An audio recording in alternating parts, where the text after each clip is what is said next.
Nah, Pak Estra mau bertanya, manusia purba, Pithecanthropus erectus itu sudah ada jutaan tahun.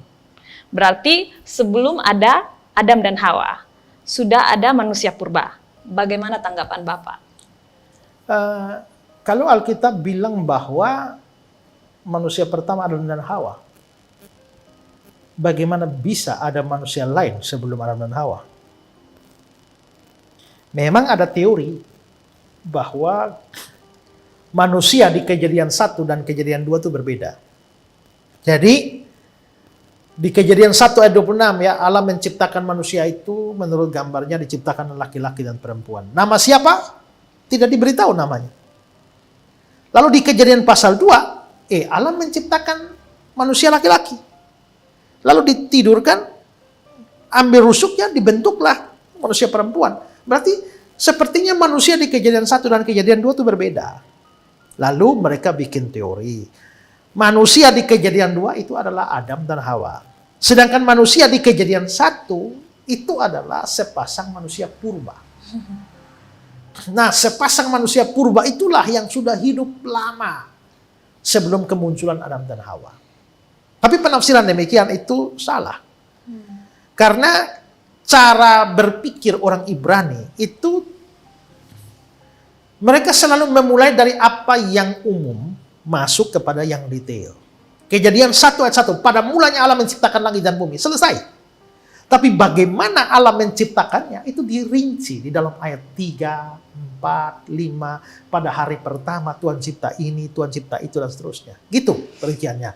Nah, Kejadian pasal 1, Allah menciptakan manusia laki-laki dan perempuan. Diciptakanlah mereka. Itu proklamasinya, umumnya. Tapi bagaimana Allah mencipta, itu dijelaskan di dalam pasal 2. Jadi dengan kata lain, manusia yang dijelaskan dalam pasal 2 itu sama dengan manusia di Kejadian 1. Ya, bukan manusia purba. Nah, sekarang bagaimana dengan manusia purba Pithecanthropus erectus yang sudah jutaan tahun? Yang menentukan jutaan tahun ini siapa? Ilmu pengetahuan. Tapi saudara harus tahu juga bahwa ilmu pengetahuan, penentuan tahun ini antara ilmuwan ini dengan ilmuwan ini seringkali berbeda-beda. Ya. Ada yang bilang begini, ada yang bilang begini, ada yang bilang begini. Di antara mereka sendiri berbeda-beda. Sesuatu yang ditetapkan umur sekian, pada penelitian berikut ternyata umurnya sekian. Ternyata umurnya sekian. Jadi apa yang diklaim oleh ilmu pengetahuan itu pun belum tentu benar. Ya. Lalu kalau kita hanya mau melihat dari Alkitab sih, sebenarnya dunia tidak setua itu. Ya, sampai jutaan tahun. Kalau menurut perkiraan saya tidak lebih dari 10.000 tahun. Ya. Tidak lebih dari 10.000 tahun kebudayaan manusia ini. Walaupun ya secara ilmu pengetahuan dikatakan berjuta-juta tahun, bermiliar-miliar tahun bahkan. Tapi apa kita, makanya ada orang menafsirkan Alkitab juga yang disebut sebagai gap teori. Gap teori itu mengatakan bahwa di antara Kejadian 1 ayat 1 dan Kejadian 1 ayat 2 itu ada tenggang waktu bermiliar-miliar tahun. Pada waktu bumi belum berbentuk dan kosong, ya, baru Allah mencipta, itu ada gap di situ. Tapi saya pernah bahas itu, gap teori bukan sesuatu yang benar. Yang lain menafsirkan lagi ada H-day teori, bahwa Tuhan mencipta dalam 6 hari. Tapi hari, Yom dalam bahasa Ibrani itu tidak harus 24 jam. Tapi Yom itu bisa satu kurun waktu yang sangat lama. Hari pertama itu bisa jutaan tahun. Hari kedua bisa jutaan tahun. Hari ketiga, jadi akhirnya dunia ini diciptakan dalam jutaan tahun. Tapi tidak cocok, karena habis Tuhan menciptakan, jadilah petang, jadilah pagi, itulah hari pertama. Ada petang, ada paginya. Bagaimana itu zaman? Jadi itu pasti hari harfiah. Nah, kalau begitu bagaimana kita menjelaskan problem perhitungan tahun seperti ini? Bagi saya Alkitab tidak salah.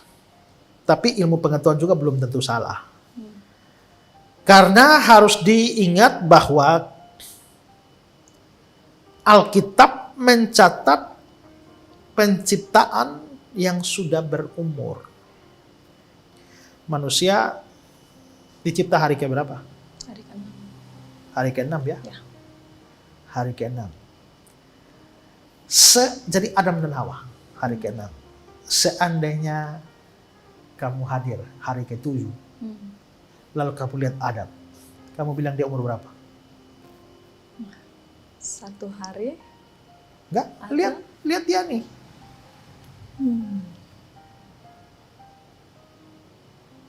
30 tahun. Waktu kamu lihat Adam, manusia dewasa berapa tahun? Umur 30-40. Menurut pengamatan kamu sebagai ilmuwan, Adam ini umur 30 tahun. Tapi menurut Alkitab, dia umur berapa? 1 hari. Karena baru cipta kemarin. Tapi lihat fenomena fisiknya, nggak mungkin orang 1 hari sudah punya Orang dewasa. ya ini orang dewasa umur 30 atau 40. Tapi menurut Alkitab baru 1 hari. Iya. Tuhan menciptakan pohon-pohon ini. Kalau ada seorang ilmuwan ahli itu yang memeriksa kambium pohon-pohon, dia bilang, wah ini umur pohon sudah 100 tahun ini. Padahal baru dicipta kemarin. Betul. Begitu juga kalau mereka memeriksa kerak bumi. Kulit bumi ini, mereka akan menetapkan, wah ini sudah dari kerak bumi ini berumur jutaan tahun yang lampau. Tapi kan baru dicipta kemarin. Karena dunia diciptakan bukan dalam keadaan bayi, tapi dalam keadaan dewasa. Jadi, kalau ilmu pengetahuan benar, tidak bisa berarti bahwa Alkitab pasti salah. Ya, bahkan ada kemungkinan ilmu pengetahuan salah. Tapi kalau ilmu pengetahuan benar, Alkitab tidak salah, tapi cara kita memahami Alkitab itu yang mungkin salah. Ya, jadi saya kira nggak ada ini ya. Jadi mungkin saja ya dari hasil penelitian ilmu pengetahuan, pertama mereka menetapkan jutaan tahun, pertama itu belum tentu benar juga ya, karena berbeda-beda ya. Kalaupun benar, ya itu dari sudut pandang ilmu pengetahuan, dari sudut pandang Alkitab kan lain. Ya, tapi yang pasti Adam dan Hawa manusia pertama dan tak mungkin ada manusia lain sebelum itu. Ya. Yayasan Karya Bakti Esra Soro atau disingkat KABES hadir sebagai wadah untuk memberitakan Injil dan melayani secara holistik. Yayasan ini didirikan oleh Pendeta Esra Alfred Soro di Kota Kupang, Nusa Tenggara Timur dan bergerak di bidang sosial dan keagamaan.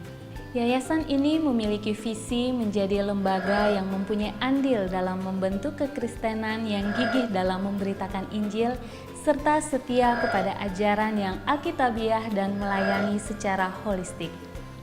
Dan misi dari yayasan ini yaitu melakukan pemberitaan Injil dan penyebaran ajaran yang alkitabiah secara langsung maupun melalui berbagai media, juga mempersiapkan dan mengutus misionaris-misionaris lokal ke berbagai wilayah, terutama ke pelosok-pelosok, serta mengadakan seminar-seminar atau pelatihan-pelatihan doktrinal, dan melakukan aksi-aksi sosial yang mengarah kepada pelayanan Kristiani yang bersifat holistik.